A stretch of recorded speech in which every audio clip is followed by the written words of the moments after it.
Lu tahu nggak? Ada satu orang yang berani bilang ke dunia, kalau bintang-bintang di langit itu bukan cuma titik cahaya, tapi matahari lain dengan planet-planet lain, mungkin juga kehidupan lain. Dia ngomong itu di zaman dimana lu bisa dibakar hidup-hidup cuma karena mikir beda.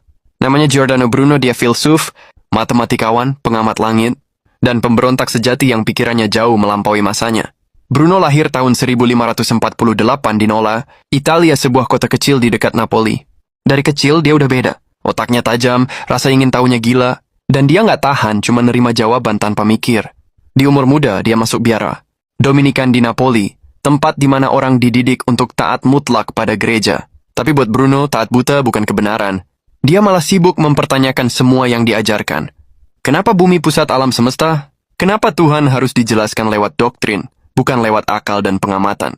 Dia mulai baca semua buku yang bisa dia temukan, Plato, Aristoteles, Kopernikus, dan dari situ, dia mulai ngelihat satu hal. Dunia nggak sesempit yang diajarkan. Alam semesta nggak mungkin cuma segitu-gitu aja.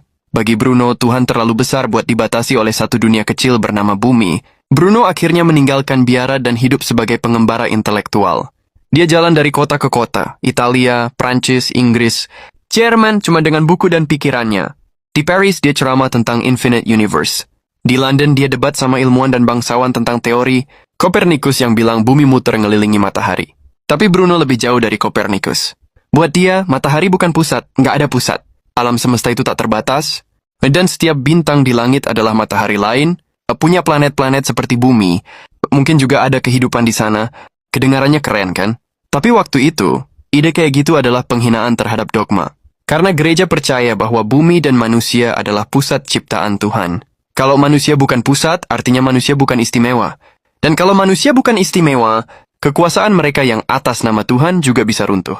Bruno juga punya pandangan radikal soal agama. Dia bilang Tuhan gak cuma di surga. Tuhan ada di mana-mana, di setiap atom, di setiap makhluk.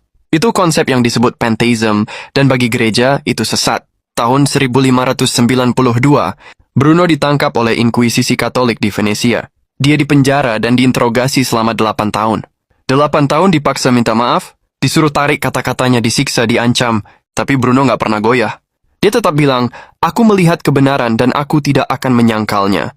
Hakim gereja terakhir kali memanggilnya, dan bilang kalau dia nggak mau bertobat, dia akan dibakar hidup-hidup.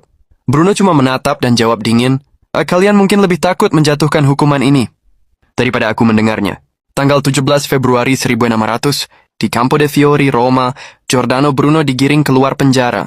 Lidahnya dijepit besi supaya dia nggak bisa ngomong lagi di depan umum. Tubuhnya diikat ke tiang, dan kayu dibakar di bawahnya.